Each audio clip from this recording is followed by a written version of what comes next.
调这个韭菜鸡蛋馅儿就只放这2种调料，颜色翠绿还不出汤，又鲜又香，真的比肉的还好吃。姐妹们，今天就是2月2了，你们这儿都吃什么呀？我看有的说吃烙饼的，还有的说吃面条的，还有的说吃猪头肉的，吃什么的都有。韭菜昨天晚上就摘好了，给它洗一下。本来我想着给他们包肉的呢，我老公说这过年那个肉劲儿还没过去呢，还是吃素的吧。给它呼水。先来和点面，这包饺子呀，还是自己和面擀皮儿，买的那个皮儿老是包不住，还老破。面里边来点盐，用凉水来和面。包饺子就先和面，让这个面多醒一会儿，一会儿就好用了。盆光、面光、手光。下面再来调馅，调这个韭菜馅儿，爱出汤的、爱变色的，可以试试我今天这几个小方法。先打入几个鸡蛋，来点盐，把调馅用的盐直接放到鸡蛋里边，一会儿韭菜里边就不用放盐了，搅散。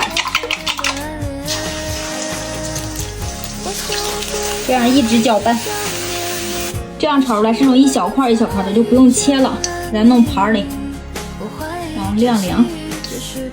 韭菜也控好水了，给它切一下，把这个头这儿切下来就不要了。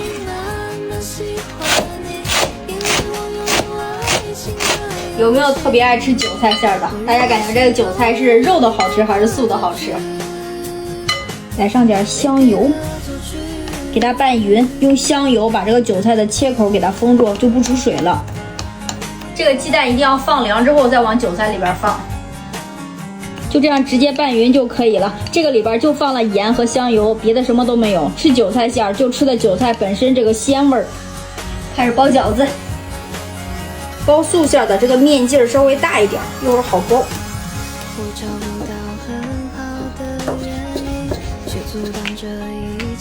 一个人就是擀几个包几个，这样它的皮儿不干。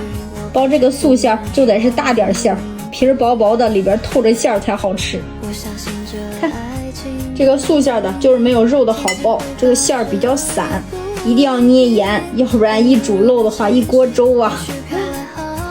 好，马上就要包完了，看这个馅儿一点水都没有出，特别成功。等水开，直接下饺子，搅一搅，别粘底儿了。这个素饺子是特别好熟的，盖上盖子，开锅就好了。好了，出锅。看这薄皮大馅儿啊，来上2勺这个原汤，再来碗酸汤水饺。有没有爱吃这种酸汤水饺的？哇，每一个都是这种薄皮大馅儿。配上这个泡菜，这是用雪碧腌的，特别好吃。